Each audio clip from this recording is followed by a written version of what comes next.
Good morning, everybody. Thank you very much for joining us this morning. We don't have a lot of time, so we're going to go ahead and just start pretty quickly. My name is Gabriel Liza. I work for the FAO Liaison Office for North America. I work on partnership and outreach, and I'm one of the co-chairs of the Food Security Working Group at Society for International Development.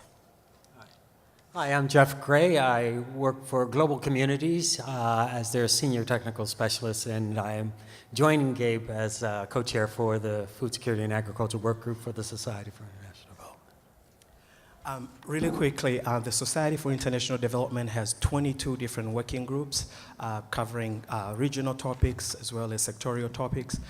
We do meet about 4 to 6 times a year. We host events. We invite people to come and present the work that they're doing or bring people from their respective regions to present some of the topics that they're focusing. So we're looking forward to working with you. If you have some ideas, please let Jeff and I know, and we can work on this together. The Society has, as Gabe mentioned, so many work groups, and those of you who are unfamiliar, this is the perfect opportunity for you to reach out to those of us who are wearing color-coded tags, and there are tables out there where you can learn more about the Society's work groups, and we would encourage you to join. And for our working group, food security and nutrition being one of our key themes, as you might have heard this morning, looking at sustainable development goals post-2015 MGG, we wanted to cover 2 specific areas. We are looking at goal number 1, which is on ending poverty, as well as looking at goal number 5, which is ensuring food security and good nutrition. So the speeches, the presentation you hear today will be around, we couch under those 2 indicators. Jeff, would you introduce our moderator, please? Born and educated in South Africa and now based in Washington, D.C., our moderator, Margie specializes in livelihoods and economic development. Margie has worked in supporting and building capacity of development organizations across numerous countries in Africa. She is the founder and board member for EcoVentures International, an NGO that focuses on innovations and sustainable livelihoods and development, and she is also senior advisor for financial services, community of practice for the SEEP network. At this time, I'd like to turn the podium over to Margie, and she will introduce our guest speakers. Great, thank you, Jeff and Gabe. Welcome, everyone. Today we are to talk about Feed the Future 2.0. How do we leverage what has happened and take some of the successes and lessons learned from Feed the Future and look at what is the way forward? How do we make greater impact? How do we take things to scale? What do we do differently from drawing on the lessons we've learned? I wanted to start by giving a little bit of context of the world we're speaking about, and I was going to draw an analogy which many of you are familiar with, originally created by Donella Meadows and since updated by population data in 2013. I want us to imagine a world which is, as we know, almost 7 billion people, but imagine that world was a village of 100 people. And we imagine in that 100 people, if we looked at that today, there'd be 60 Asians, there'd be 15 Africans, there'd be 8 people from South America, the Caribbean, 5 actually from the US and Canada, and 11 Europeans. 51 people would be living in the center of the village, and about 49 would be scattered in areas around that village. 65 people could read or write. At the moment, about 40 people would have access to a computer and 30 would have access to the internet, which is a lot greater than it was a few years ago. Only 60 of the people in our village would have access to healthcare, and 35 people in the village would have no access to clean drinking water. I wanted to focus on some of the areas around food and nutrition in the village. There are actually many animals in our village that produce food or are a source of food. We have 31 sheep and goats between our 100 people. We have 23 cows, bulls, and oxen, 15 pigs, and 3 camels and 2 horses. We do have 250 chickens. They outnumber people by about 2 to 1 and are a source of food or our food. We actually have enough food for everyone if it was equally distributed, but it is not, so not everyone is well fed. 50 people in our village out of 100 do not have a reliable food supply or are hungry some or all of the time. 16 of the people in our village are seriously undernourished, and only 34 always have enough food to eat. As the village grows, we recognize that there's going to be a severe shortage of food, shelter, and other resources for everyone in the village. With this perspective, I wanted to introduce some of our panel members today. And we're going to be talking about what are some of the recommendations and insights into how Feed the Future 2.0 might look. What is it that we need to focus on more? What do we need to focus on less? What lessons can we really build on in order to create greater impact? I'm going to start by introducing Paul Guenette to my immediate right. Paul is from ACDI VOCA. He's a senior executive vice president with ACDI VOCA. And he's both a rural development expert as well as an institutional development expert. And Paul, I wanted to start by asking you what you feel are key recommendations in terms of looking at the future, in terms of an initiative like Feed the Future. Thanks, Margie. I would just take the chance to say we are, as a panel and as a team up here, acknowledging that Feed the Future, our starting point is this is a good thing.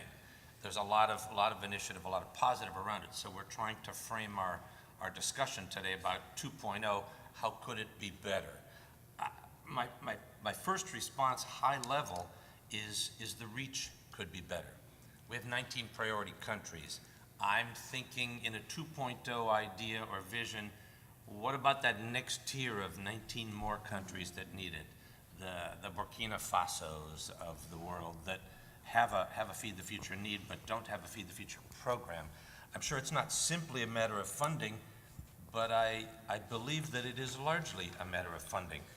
So in a 2.0, I'd like to see the reach go broader. I also, as a practitioner, I would like to see the focus accept a larger lens. Part of what's made Feed the Future 1.0 effective has been its insistence on focus, not dispersing a program across too many value chains, not trying to work in the whole country, but focusing on a geographic area. That's been good for 1.0. I'd like in 2.0 for there to be a little more market system acceptance.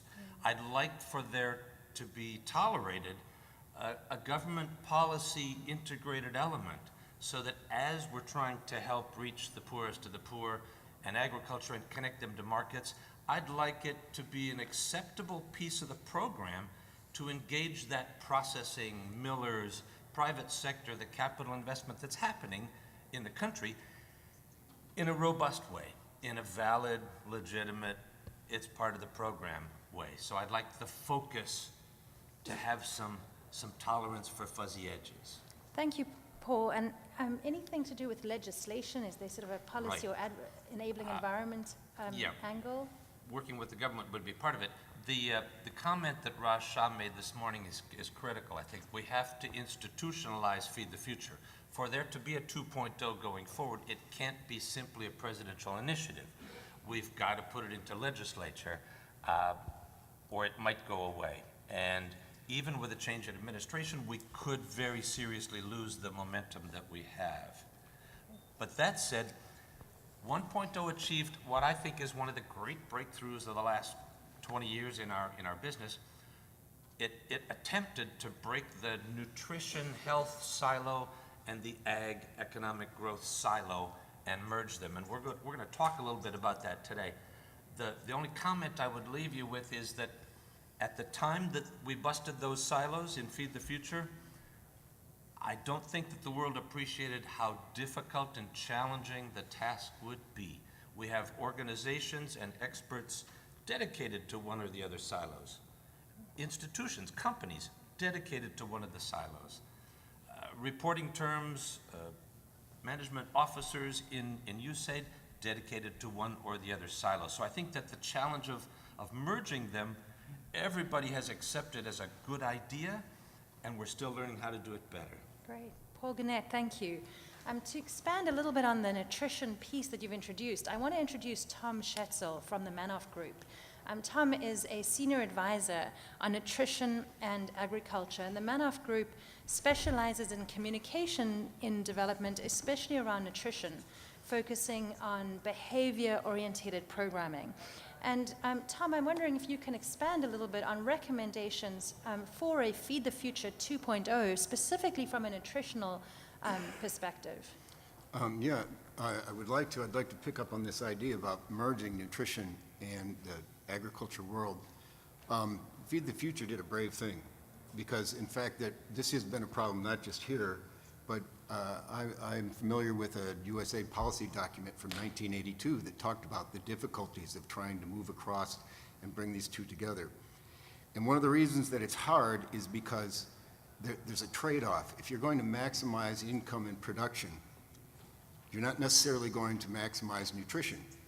So the crops, whatever, that may bring the greatest income increases are not necessarily the ones that deliver the nutrients that are lacking.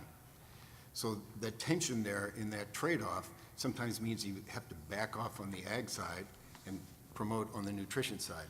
That might mean different choices for value chains that maybe are under women's control and are maybe not likely to give as big of an impact on the whole ag sector, but it might have a lot more impact on individual households by having these being what's produced. Just one other comment about that, and it's getting better certainly, but in a lot of countries we don't even have the nutrition and the ag programs working in the same area. And it's very important that we start doing that, because to date, we really don't know much about how to make ag work for nutrition. There's really not been much success in this world. So first of all, if we don't put the nutrition and ag working in the same households, we're not going to get synergy anyway. But secondly, we can't learn from it and learn what actually will work in order to translate those improvements in the ag system into better nutrition. Great, thank you. Thank you, Tom. We've heard from Paul Guenette about the implementer perspective between on Feed the Future, and Tom Schaetzel has shared a little bit on the nutrition aspects. But I want to move and introduce you to Chris Cochran. And Chris is Senior Manager at Walmart's Sustainability Team with Walmart Corporate. And what I wanted to ask Chris to comment on was from a commercial market perspective. We know that only 10% of the funds are coming from aid. And in markets, you've got 90% of finances are coming from capital markets and commercial entities. And so, Chris, we wanted to hear a little bit from you in terms of recommendations. And we appreciate that you actually are coming from a development background. So Chris has experience with CARE International actually before moving into working with Walmart. So Chris, from your perspective, recommendations on what we might take from what's been achieved so far and moving forward. Well, I think first to just reflect on really agreement with both what Paul and Tom said. I think as the world's largest company, not only the largest retailer, I think this concept of reach is quite important to us, especially as we're the world's problem to feed 9 billion is most relevant of any companies to Walmart, the largest grocer in the world. Mm-hmm. And also wanted to just reflect on Tom's point about this need for the link between nutrition and agriculture. I think, so I actually represent the corporate or business side of Walmart. We also have a philanthropic side, Walmart Foundation. And I think traditionally we've actually operated in these silos, in these separate houses. And especially in the corporate side, we've taken a look at our supply chain. How can we make, both in the short term and long term, our supply chains more efficient, especially from the ag perspective. And I think the foundation has really championed this idea of nutrition, both from an access standpoint and a quality of nutrition, making healthy easy for our customer. So I think we're learning internally right now, and actually this year marks the end of an era of our first generation of both ag and nutrition goals that were set back in 2010. And actually one of the reasons I'm in Washington this week is doing listening sessions, and we're thinking about what's that next generation look like. And I think a large part of that will be this combination of agriculture and nutrition. So I think that the conference has been framed around Millennium Development Goals, and I think this session particularly touches on two, around ending poverty and then also ensuring food security and good nutrition. I know the stat that everyone leads with, but I think it's useful to share just for the context, is we need to have between 70 and 100% more ag production to be able to feed the world in 2050. And I think the other stat that I think has been a revolution to Walmart is that actually we need smallholders to account for half of that increase in production. We try to operate as a global company, but the history of Walmart is quite US-centric, and even if you look at our recent 401k, you'll see it's still basically a US company that does have operations in 26 international markets. And so I think it's quite important for us to be thinking more globally, but also to recognize where the challenges lie aren't necessarily in our backyard from headquarters. In terms of like the from to of like, what do I see in Feed the Future that what can be improved on this idea and this question? I think it's around three things. I think sitting in the demand side of this equation, and really with Walmart's focus is on its customers. I would say I've seen a largely push or supply side model around the types of crops and the types of solutions that are being proposed, rather that being really demand driven according to where's the demand. The head of our food department is really thinking through, where am I going to source bananas from tomorrow? And leading into 2018, he needs double the banana supply that he has today. So I think we have some challenges that are really clear that I think the Feed the Future initiatives would be really well positioned to help meet. And I think that would be, also as my background is at CARE, I think market access was one of the things that I think isn't consistently applied throughout development projects. And so if we begin with the end in mind, which is a long-term stable business relationship for that grower, I think the rest of the ag and the ag side falls into place. I'll pause there. I have a couple of other thoughts on kind of the long-term relationships and also targeted interventions. But could you actually speak to us a little bit about some of the long-term market access strategies that Walmart is taking? Yeah, so one of the projects I lead is around our local food sourcing strategy for our 26 international markets. And one of the things I found in doing a pretty extensive research this past year about current state, and again, a historical context, Walmart grew through acquisition. So we basically operate as all these separate companies in different markets. So I had to go around to each food team in each country to understand what is their current relationship with their suppliers. Our produce business is where we have the most possibility to have a direct relationship with grower because there's less value add, and so we don't have to own a processing facility, which we often rely on national brand or branded suppliers for. And what I found was, in almost every single market, we were operating on a week-to-week purchase order. And so we would call, a buyer would call the 50 growers he knows and buy from 5 of them this week and 5 of them next week, and maybe not ever return to the first 5. So I think this shift, and it's largely, I think, a private sector shift that needs to happen in this short-term orientation around those purchase orders to a long-term orientation. I think there's a clear business case for it. We pay a transaction fee to have brokers match that supply and demand. I can't call up a broker with our volume and have a container of bananas on my front door or a grower rather, can have a container of bananas on my front door the next day. So we've had to rely often on brokers. But we're paying a 10 to 15% margin for basically matching supply and demand. So if we know what our demand is going to be, so if we can use that, and often growers want to know what they should be planting and in what quantities. So if we can use that to our advantage, I think we can actually form some long-term relationships that will be quite meaningful. And all of a sudden, Walmart has a vested interest in these growers' livelihoods, making sure that they do have increased yield and increased efficiencies in their input use.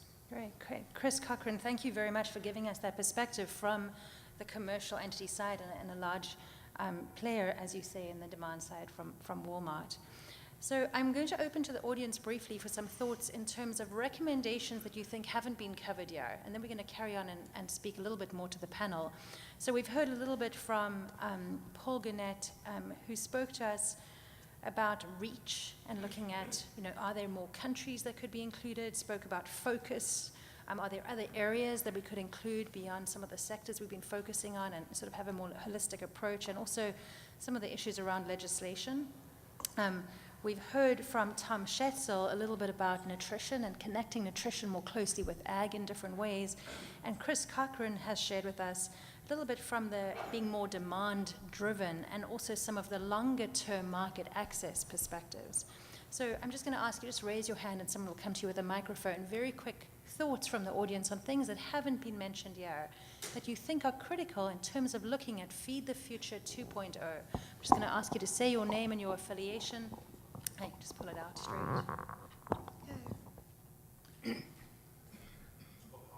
Great. Hello. Thank you. Thanks. Ritu Nair Stone with NORC, the University of Chicago. I was wondering if there's some thought about what incentives that could be put into place to make growers focus on food production or move away from food production that depletes natural resources. Great, thank you. So I'm going to turn that into a comment and a question. So looking at what are incentives, so maybe a key piece in moving forward as a comment is how do we start looking at incentives more? That's very helpful. And we'll see if the panel can speak about that. But thoughts about, so not necessarily questions, but thoughts on what can we look at going forward? Yeah, my name is Phil Thomas. I'm with George Mason University. I run a food security project there, and it seems to me as we move forward, the issue of better definition of country-owned as one of the key elements of Feed the Future as we move forward. What do we mean by it? You know, and the relationship between the for-profits, civil society, local governments, national governments, and the donors and multilateral institutions. I think this is kind of an area where the rhetoric outruns reality, and there needs to be more clarity. Good, thank you very much. So what does it mean to be country-owned, and what is the relationship between those different stakeholders? Hi there, Tim Nurse with Making Sense International. I'd like to ask about next generational issues. What about how do we engage young people in farming? Average age of a farmer in sub-Saharan Africa is 58. What is really the future of farming? Great, so key consideration that you're pointing out is what about young people, and what are some of those considerations? Yes. We'll take the last thought. I'm going to come back to the panel. Great, thank you. Chuck Chopak, DAI. I'm wondering if we've taken climate change into account. We're picking value chains and sometimes a select number of value chains. Are we picking the ones that are going to be there as climate change unfolds? Great, thank you. Critical issue around climate change, and are we basing things on our current situation rather than looking in the future and what's still going to be there? Thank you with that. I'm going to build on one of the comments that were spoken about and the issue of youth. And I'm going to ask the panel to reflect a little bit on the issue of youth and also on gender. You know, if we come back to that village that we'd spoken about of 100 people that I'd introduced in the beginning, currently, that village of 100, in that village of 100 people, 50 people would be under 25 years old. And 5 children would be working in slavery conditions. In terms of gender, 51 people in our village would be women and 49 people would be men. Only 1 woman in our village would own her own land. So with the perspective, I'm just going to turn back to the panel, and I'm actually going to start again with Paul Guenette from ACDI VOCA, and ask Paul, in terms of gender and in terms of looking at, and maybe even youth, what are some things that we need to be thinking about? And maybe you can introduce that from a little bit of the perspective, from an implementer's perspective on Feed the Future. All right. On the topic of gender and youth, we're starting to see some good examples come from the field on Feed the Future programs. There was one from the Ghana Feed the Future program, which was recently featured at a USAID Gender Global Learning and Evidence Exchange, the GLEE series. They looked at it and they had this value chain content for technical program, and the question and the challenge was how do we engage women? Well, first of all, we have to investigate. We have to see what's the behavior change, what's the constraint there. They found, for example, that a lot of the women that they were trying to reach were illiterate. So they devised actually a cell phone messaging service that bypassed literacy. You could get audible cell phone advice. They proactively engaged women in a sign up for a bank account program and help them get a bank account. They used networking events with a lot of women participants to just kind of build up their confidence so that they could assert themselves, they could decide what they wanted to grow. They found that women farmers didn't have the same access to the male farmers to farming implements and to tools, which were critical for actual labor saving. So once you had some labor saved with access to machinery or to farming tools, you found that they had more time for land preparation, for planting. Ultimately, it led to better efficiency in their production and farm yields. But my personal story was going back to the Peace Corps village in northern Senegal that I was at 38 years ago, and for the first time seeing what happened. And the village had invested in its youth. They had built up schools. And in the schools, they're teaching health and nutrition, basic lessons. And they had invested in their water sourcing. I guess rural electrification made it easier. But the one open well that used to occupy the women all day pulling water, now they had 5 capped wells. They had water piped to the areas of the village. Women suddenly had vegetable gardens where they wouldn't vegetable farm then. The nutrition went up, the education went up, the water was available, the youth were engaged. The youth were still there in the village. They hadn't gone to Dakar or San Luis largely, because now they could go to primary school, they could go to middle school, there was a lycée there, and they were doing businesses. So I think it's really hard to separate gender and youth dynamics from agriculture and nutrition. I think you've just got to dive into a certain depth to identify the avenues and the points of leverage and involvement. Great, thank you, Paul. I'm interested to hear from Tom Schaetzel from the Manoff Group. Tom, anything, especially in terms of behavior change and women or youth or gender issues more broadly that might involve men? Sure. Just for to say, that was great, because that's exactly where we're going to go with nutrition. In nutrition, when we talk about youth, we're talking about kids under the age of 2 years. Everything in translating agriculture into nutritional benefit is about reaching women. We know that income gains for women translate more efficiently into nutrition and health gains for children than income gains for men do. So, number one thing that we have to focus on is how do we orient the programs proactively for women. We talked about women have less access to extension and advisory services, less access to inputs, less access to markets. There are places where culturally women aren't allowed to join in markets. This is where we move to what we do in our work is with behavior change. Now, there's plenty of behavior change been going through Feed the Future, but most of it's about infant and young child feeding, which I'm a nutritionist, I'm never going to be disappointed about behavior change for infant and young child feeding. But we also make a mistake all the time into equating that behavior change is equal to learning something. It's equal to knowledge. And I think that if having knowledge was the sole thing that determines people's behaviors, I don't think any of us would be overweight, because we all know that's bad, and yet we're still overweight. We don't do anything about it, right, self-included. So we have to get beyond that to start to understand what are, this gets to your point about incentives, what are the reasons that people do things the way they do now, and what are the things that we can promote that would facilitate doing things in a different way.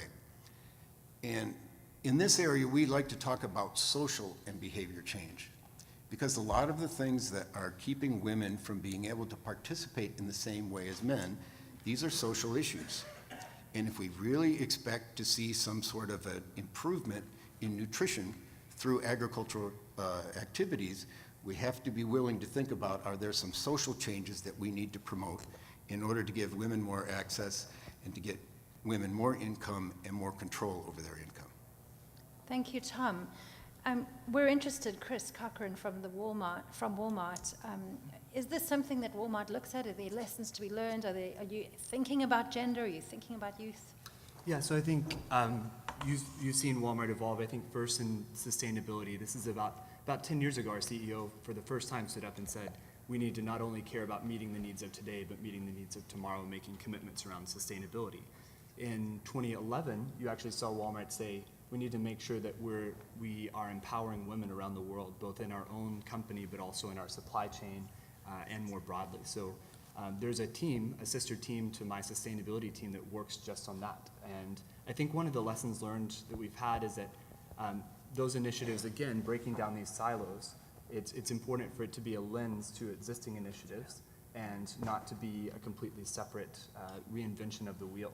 So I think that's been a really big lesson learned. I think if I have one message today, it's we need longer term relationships. We don't know our supply base very well when we purchase from different people each week. So one of the first lessons learned in the Women's Economic Empowerment Initiative was awareness. We weren't aware if we were sourcing from women or what the management or ownership structures of our suppliers were.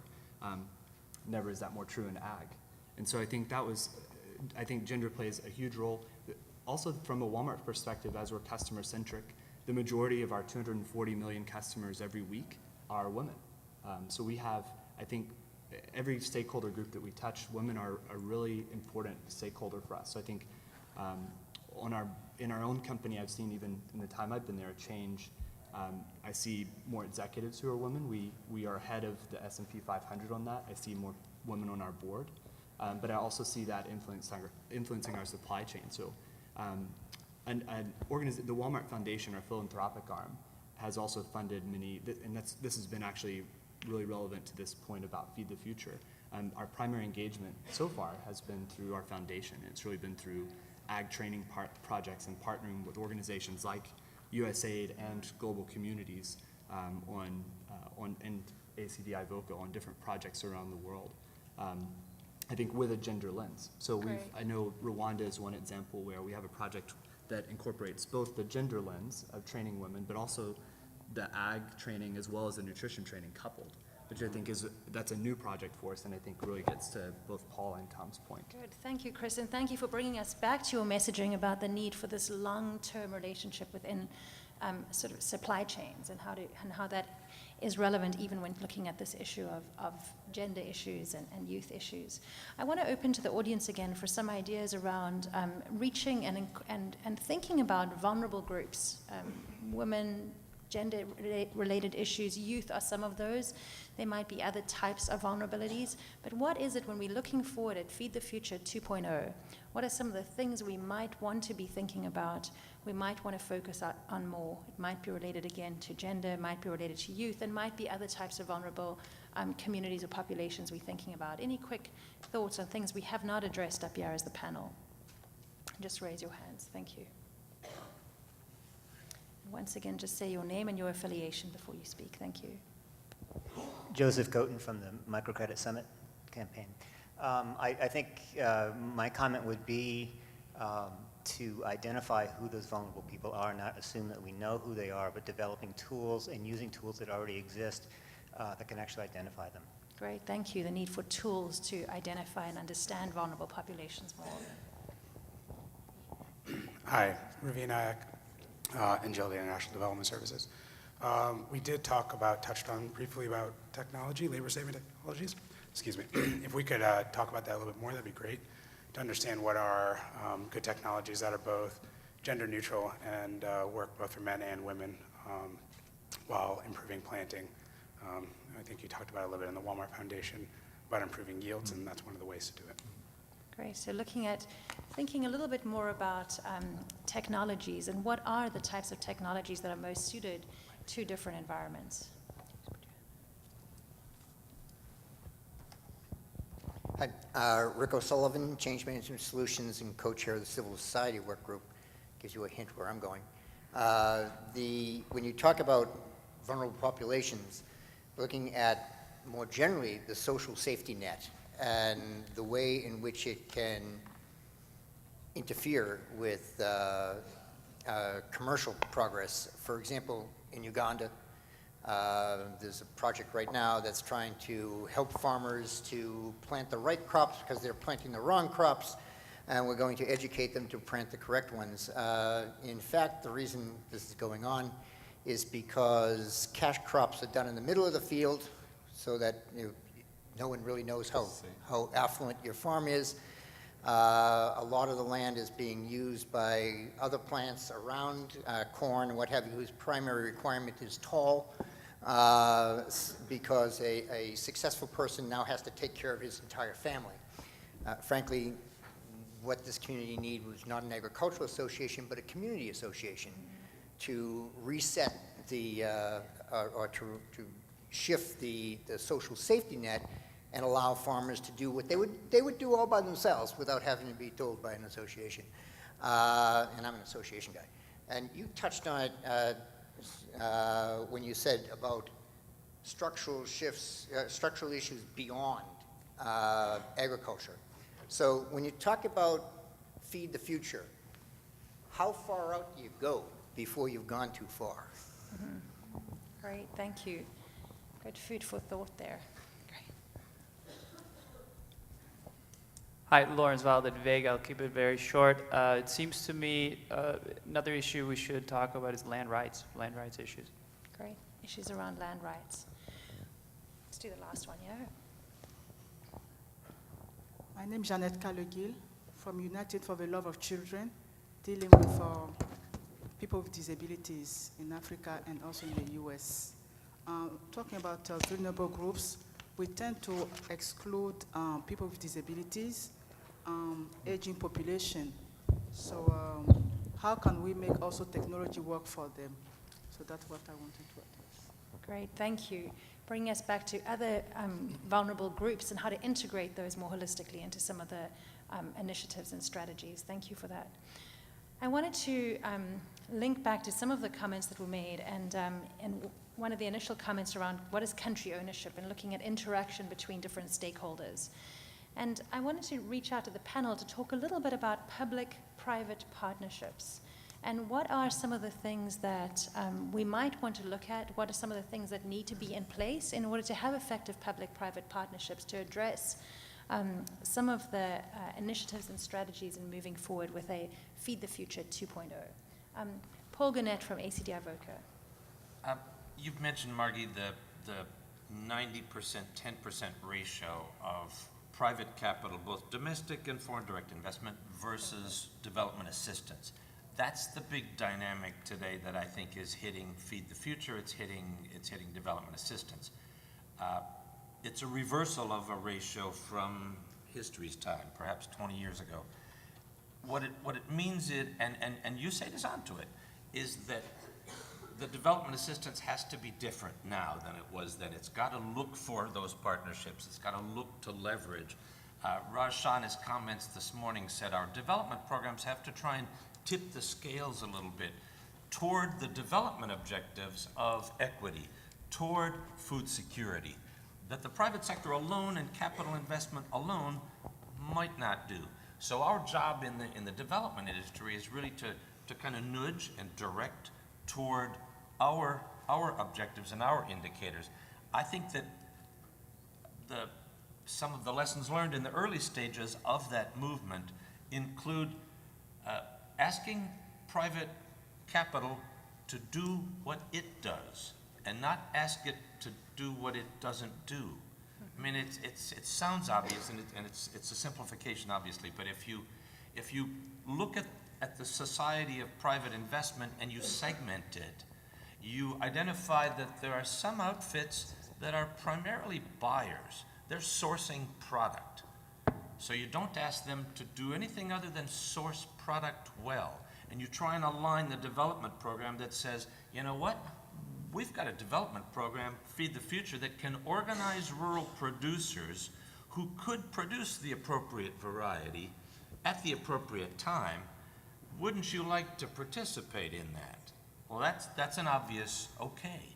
If you've got a company that's selling product, inputs, seeds, fertilizer, technology, irrigation, well, they want to have a better, stronger supply channel to reach those rural farmers and rural food producers.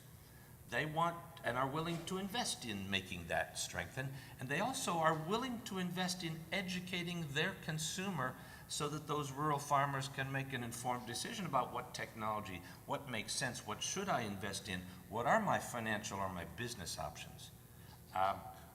So I think that there's some lessons there that can help us reinforce and encourage these partnerships that are so vital.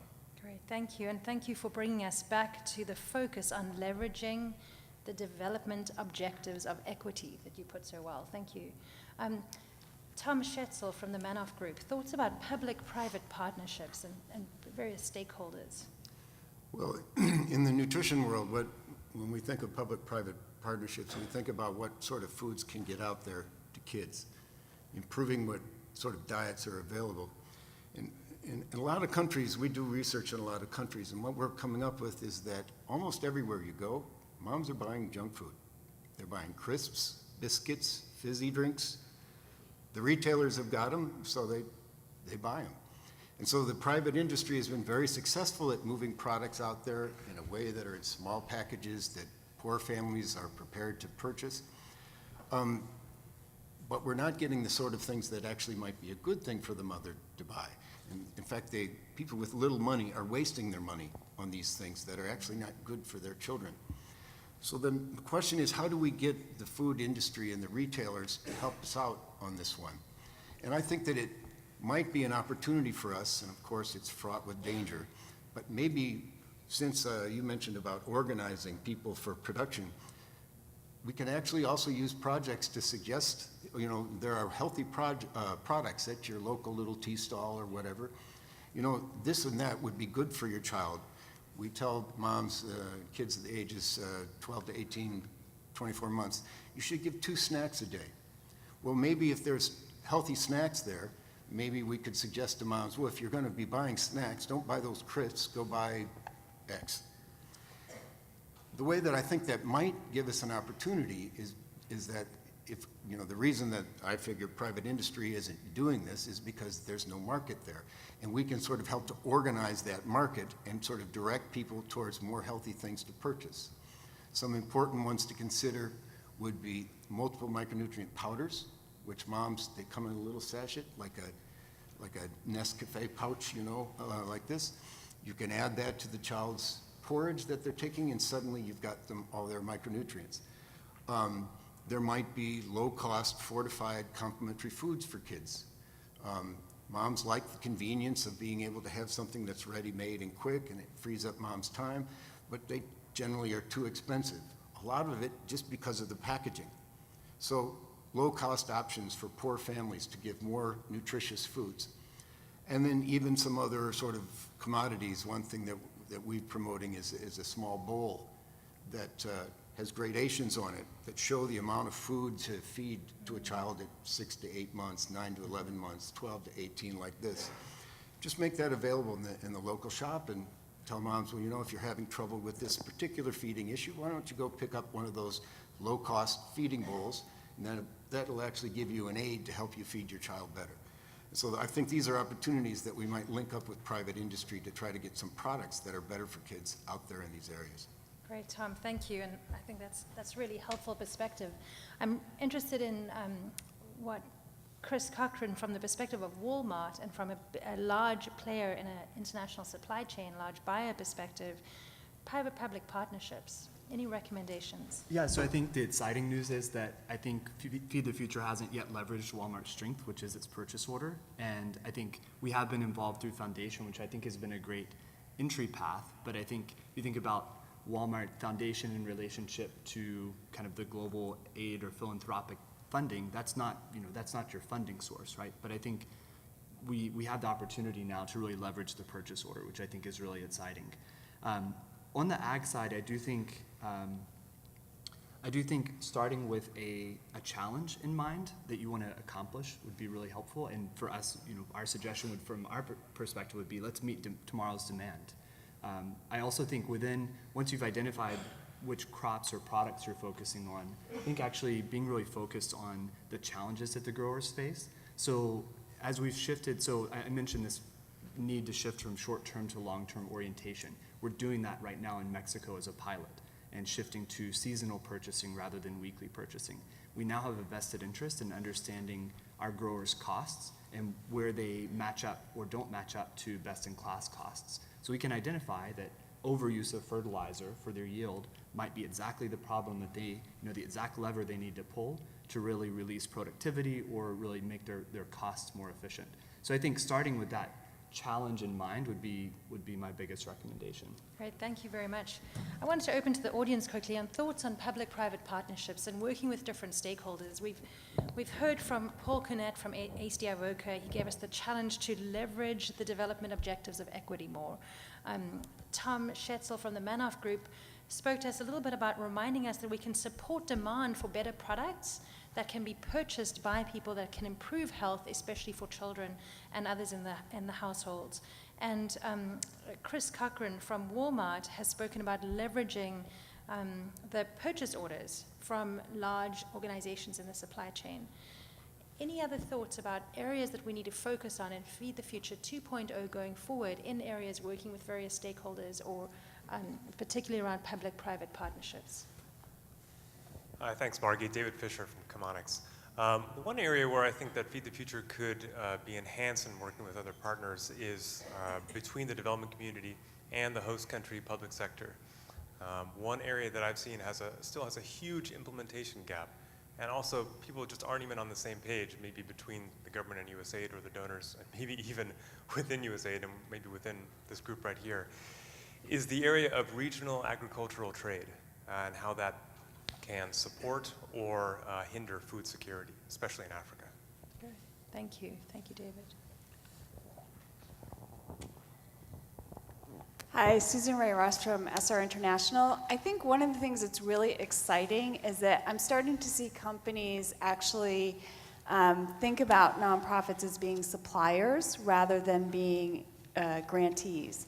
And so I work with a social enterprise in Bangladesh where not only have they, the companies have outsourced the supply chain basically from the district level to the village, but instead of giving, this happened to be with CARE, a grant to CARE, they actually paid them based on the commissions of the sales. So everyone in the supply chain gets a commission as well as really the management of that extended supply chain. So I think that that would be a really interesting thing for Feed the Future to think about. Good, thank you. Kimberly Flowers with FinTrack. Yesterday at the Feed the Future Global Forum, Administrator Shaw and others were pushing a lot on the New Alliance and the Grow Africa, which are great initiatives to bring in the multinational companies. But I feel like there's still a gap in how those big companies are integrating in with typical USAID projects that are farm to market, as well as really reaching down to the vulnerable populations that they're trying to reach to end extreme poverty. Good. Thank you. It's a good reminder too. Back there. Hi, I'm Sadia Parveen from University Research Company, and one of the points I wanted to bring to the forum here is that in terms of building public-private partnerships, demand creation is a big area. So to create demand, we have to make sure that people are aware. So raising awareness, reaching out and changing behavior, raising awareness through the private sector is something I think we need to also bear in mind in order to ensure that demand is there. Thank you. Great, thank you. Demand creation initiatives. Neil Ghosh from SNB USA. Just more of a question on the connection of this with impact investing. I just visited Zimbabwe, where we have something called Zimbabwe Agriculture Trust Fund, where organizations like Danida, Ford, and others came up with around 25 million, and we are giving loans to SMEs, and the loans now going to the farmers. So I can travel the whole value chain and saw myself the really powerful impact that's creating by infusion of capital. So I'm just curious to know any comments on that, whether you're seeing in other countries, which I think is very powerful. Great, thank you. And thanks for raising the issue of impact investment and a lot of the initiatives and learning that are happening around impact investing.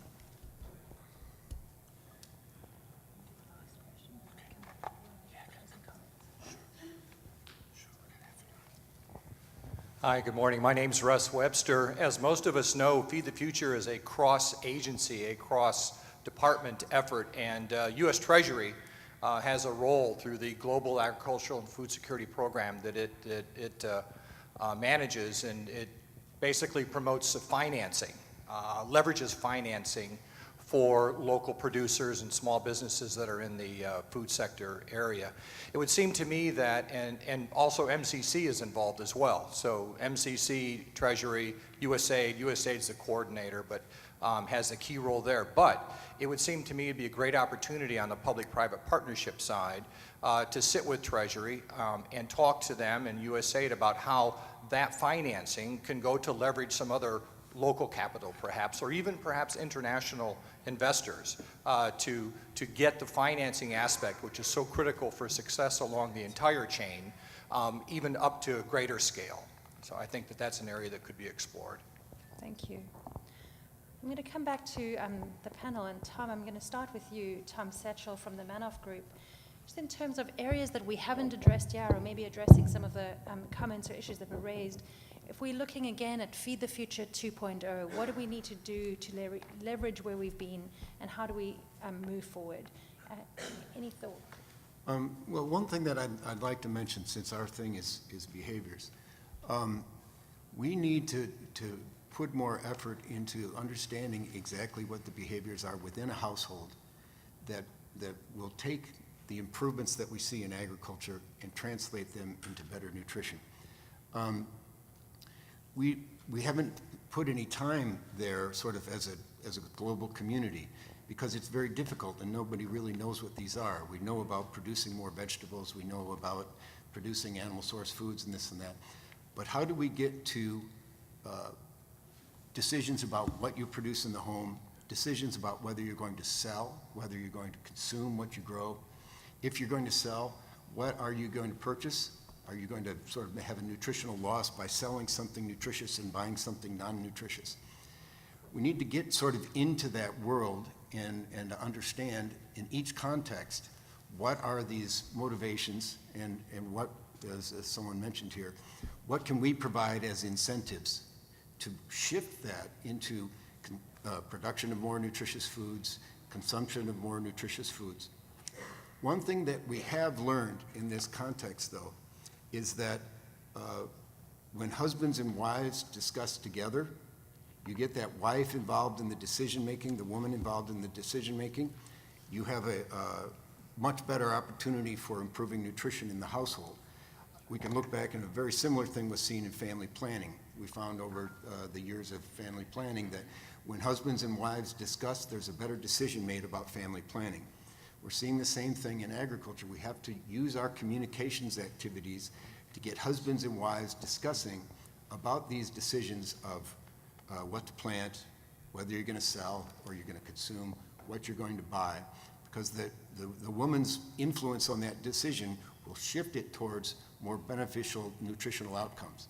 And I'd like to also, at this, just mention just what a great thing it is that Feed the Future has developed this Women's Empowerment Index for agriculture that helps to understand what role are women having inside that household in terms of making those decisions. And then we need to think about how do we influence that and provide incentives that get women more involved in those household decisions. Thank you, and thanks for raising the issue about behavior change at the household level and needing tools to understand that more. And I imagine both at the household level, community level, small firm level, many levels where behavior change and understanding behavior change and behavior change communication strategies can really be supportive. I'm going to turn to Chris Cochran from Walmart. On any thoughts on things we haven't addressed yet, or yeah, I issues think we should think two about? thoughts. So one is, I think, getting back to this concept, the second question, which was around how do we address opportunity poverty? And I think it touched on growers, it touched on, there's a question about people with physical disabilities. I think, and it gets to the question about both the role of philanthropy and also, I think, the question about impact investing. So from my seat, I see the Walmart Foundation, or more generally just the role of philanthropy, can help meet some of these needs. I've seen aggregator models like the ones that were mentioned. I think someone mentioned about CARE, or someone who is playing a role to help gather the smallholder volume into meaningful volumes and create a supply chain that connected and filled in this gap to retailers. I've also seen philanthropy play a role in our supply chain, from funding organizations that actually organize work for people with physical disabilities. I had a team offsite at a location at an organization that does just that for different tasks that, that Walmart suppliers need.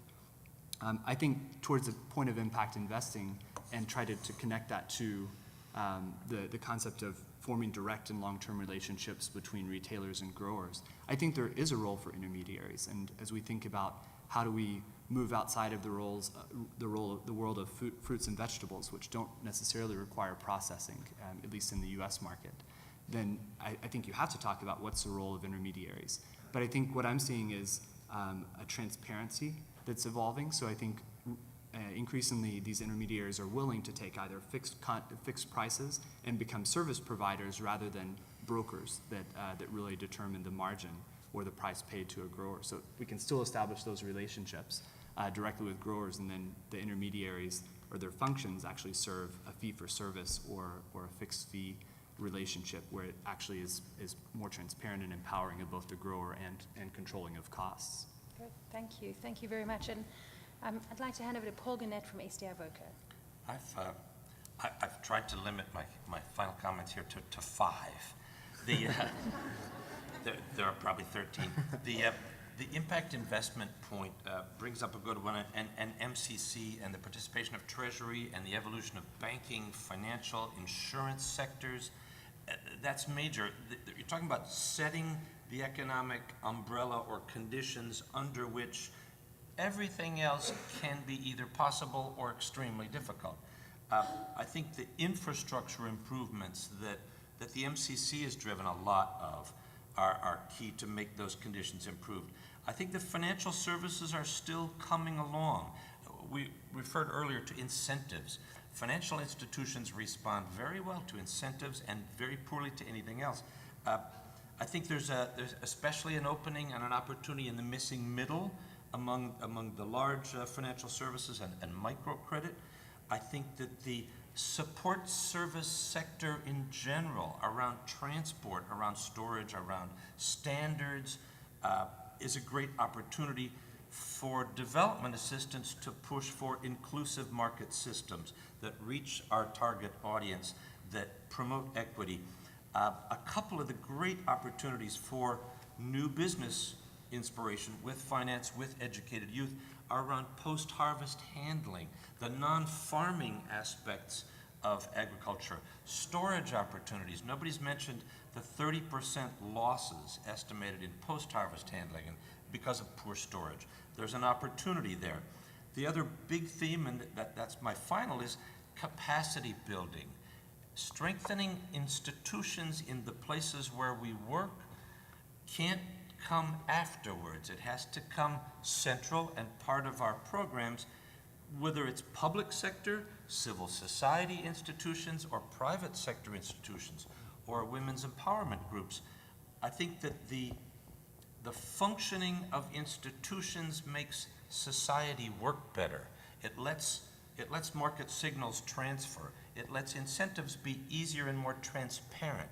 You have fewer economic distortions if you have strong institutions. I think that there's an exercise and a responsibility for our programs to coach up institutions in working with them. And I think that there's almost a coaching opportunity for the relative roles and responsibilities of different parts of society. What is an appropriate long-term viable role for the government in agribusiness? What's the appropriate role of civil society organizations, the private sector, its role? They change and they evolve over time in a society, but I think that if you have that optic wide open going in, you improve the odds of a better functioning society coming out, and that's going to create the inclusive market systems that we're all working for. Good. Thank you, Paul. That was a quick 13 points. Thank you for that. Just the tips. Great. And so what I'd like us to do is to think for a second about the discussion we've had today. We've spoken a bit about private-public partnerships. We've spoken about recommendations for Feed the Future moving forward, about issues relating to gender, issues relating to youth, to different vulnerable groups, and other issues that have been addressed, investment, equity, different things we've been speaking about. And I'd like each person to just think for a second, and then I'm going to open this to a few questions, or sorry, a few comments. What is something that has really stood out for you in this discussion today that maybe wasn't top of mind when you walked into this room? What maybe wasn't top of mind when you thought about what is it that we need to do differently moving forward? So something, if we walk out of this room in the same place as we walked in, we really didn't achieve much today. So what I want us to push your own minds to think about some of the discussion that we've had. What has stood out for you? It might have been new, it might have been something you know well, but was simply affirmed. But that wasn't top of mind to you around the topic of what Feed the Future should focus on moving forward, but has really come to light from this discussion. I'm just going to ask for 1 minute of silence. Please don't leave during this time. And I'm going to ask you just to think, reflect for a second, and I'm going to ask people to share.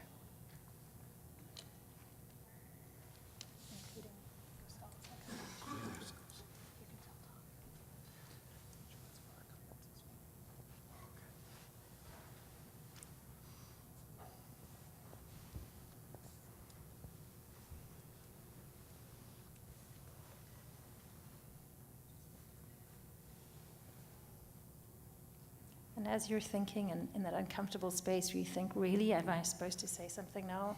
Is there something new? I think for everyone there's probably a new piece that is something that has stood out. So just some people to share. Hello, my name is Dr. Elvira Barrera-Cocha from Medical.com, and I would like to really thank you for a wonderful presentation. One thing that really came into my mind that was not prepared is that the need to strengthen the coordination and collaboration between nutrition and agricultural interventions and programs and strategies to have that in a more coordinated and synergistic way. And particularly as a physician and a global health professional, the importance of breastfeeding, because to feed the future, we know that the first 6 months after a baby's born, breast milk is the best. And during the pregnancy, the 9 months before, are vital to survival. So I would like to see that life fact be reflected in Feed the Future .2+. Thank you.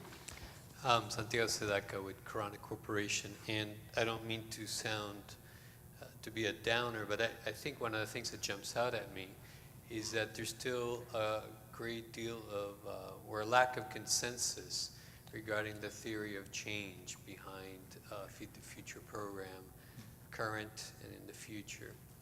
I think we've implied in our comments and our questions there are different views about what matters. Is it trade or nutrition at the household level? Is it market systems, or is it whatnot? And I think that that to a degree that it's probably going to continue to be an existential issue for many of us and for the community as a whole, but to a degree that USAID and all the implementing partners can be really honest and straightforward about what the theories of change that we're working with. I think our programs are probably going to come up with better outcomes. Thank you. Focusing more on the theories of change.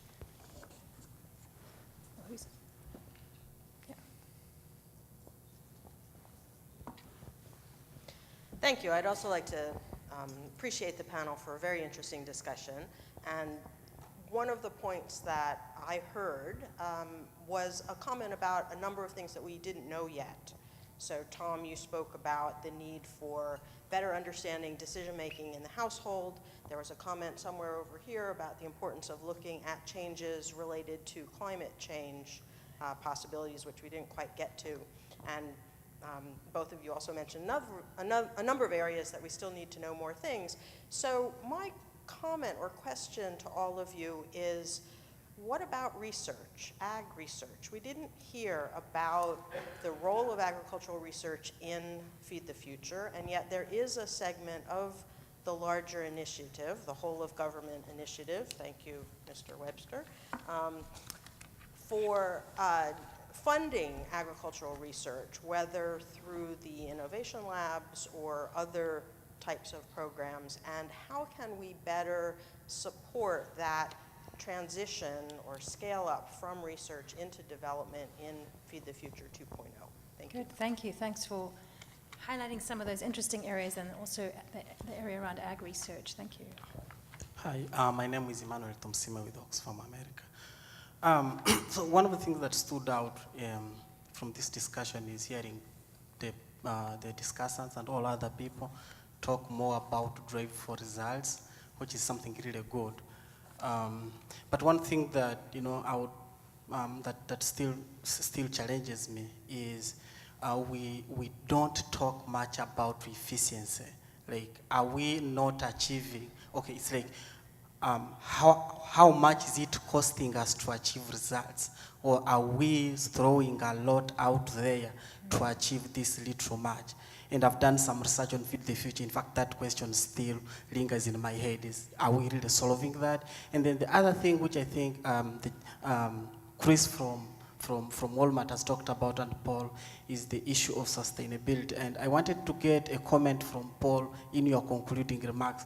I'm sure the moderator will allow me. Is so there is this drive from US side to show results for the money you are getting. And I worry that, the focus to show results, especially quantitative ones, in this case is usually yield and income. But, isn't it compromising sustainability? Because, we see that, people are doing a lot out there, but, it also has an implication on, which kind of farmers you're dealing with, so that you can show results quickly, and then, okay, USAID is going to be happy with you. Thank you. And talking about efficiency and sustainability and efficiency and achieving results, I'm going to ask for maybe a few closing reflections. There you go. Reflections on, can you just put your hand up again? And I'm going to ask you to stand as you share. I'm Lucy Phillips with IBI International. And my reflection was, first of all, I'm very grateful to the panel for many of the insights and to the participants for the many insights on how to improve outcomes for women in development projects. But picking up on the idea of efficiency, we're just doing a trade facilitation activity in Bangladesh, which is designed to improve the efficiency of food markets, but largely through technology in a national single window. And as I reflect on how the early irrigation projects I worked on inevitably actually disadvantaged women working in agriculture. For example, onions were a women's crop until they became a cash crop and could be commercially farmed in irrigated projects where men had most of the plots. So I want to make sure when we're working in technology, women are coming into that with a disadvantage. They have less cell phones, they have less access to computers, and they're lower down in the value chain. So they may benefit primarily from an improved food security, but how much can we go into ancillary activities to ensure that they also get more access to technology and are able to enjoy the benefits of efficiency in the actual trade of agricultural products? Good. Thank you. I have one more. There you go. My name is Irving Rosenthal. Young lady over there talked about why don't we talk about research? And I might just note, the gentleman next to me completed a book called The Legacy of Aid Agriculture Over the Last 50 Years. So because my gray hair shows, I really wonder what Feed the Future is. We did agriculture for 50 years, and in here, in the introduction, it says some aspects of Feed the Future have been exemplary. I wonder what those really are. To really know what's going on, Feed the Future was a political statement by the President of the United States, picked up by ARD. So how do we separate all of this political stuff from what really is happening on the ground? Maybe my question is, let's find out what we did the last 50 years before we pick up, issues about women are important, but we did those. Issues about research, but we did those. Issues about education, but we did those. Linking nutrition to agriculture, we did those. Maybe we should link it to health. So I'm afraid, I'm not sure what this panel, is all about. Are you trying to demonstrate and prove that Feed the Future was this, and therefore we now have to go to Feed the Future 2.0? We're all over the map on this. So I think we have to read my colleague's book on the legacy of agriculture, learn what we've been doing over the last 50 years, and not put a label on something particularly new and thinks it's greatest. Good, thank you. And thanks for bringing us back to that foundational perspective. Yes, the man with the book. This is actually, the name of it is USAID's Legacy in Agricultural Development, 50 Years of Progress. And can you give us your name? James Hochschwender, I'm sorry, with Crown Agents. The point of it was that the lessons learned of the first 50 years of USAID are literally dying off because a lot of it wasn't documented. And so it was an attempt to begin to document some of those experiences. And this is a point that, again, with this research aspect, how many times have we reinvented the wheel? And so let this be part of Feed the Future too, that we make sure that we have benefited from what we have learned already before we go on to say we need to learn this or that. And last comment up here.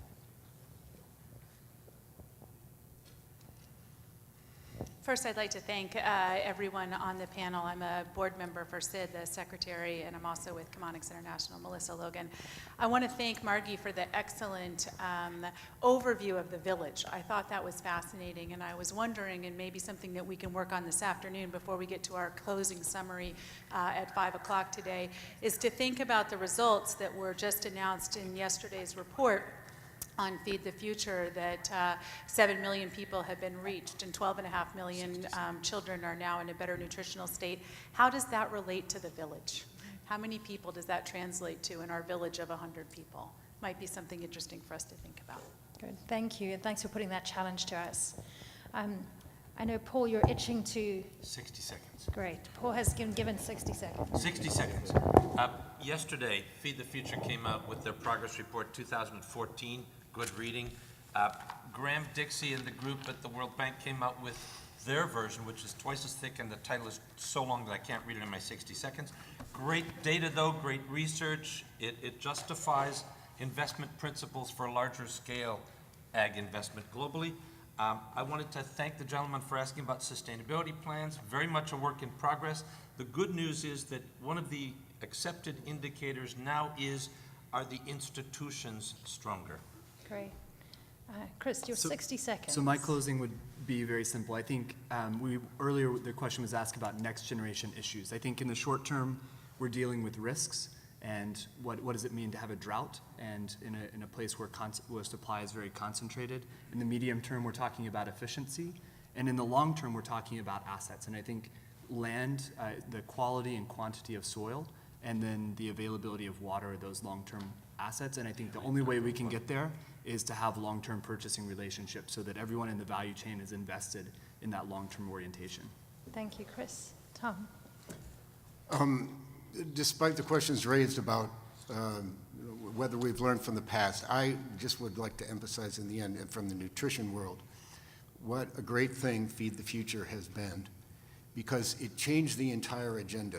Well, certainly, nutrition should be linked to health, but in the past, we weren't thinking about nutrition with agriculture. We were assuming that we get nutrition from agriculture.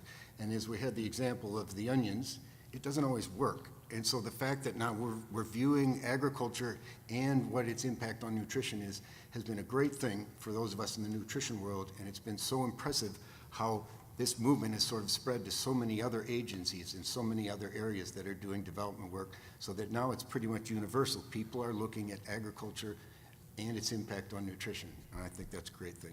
Thank you. And we ask ourselves in our village of 100, for our whole global village of 100, what do we want? What are we looking for? And we take Melissa's challenge to start thinking about what is it that we're aiming to achieve, and what systems do we need in place, and how do we learn from the last 50 years and maybe before in terms of what we can do moving forward. Thank you very much.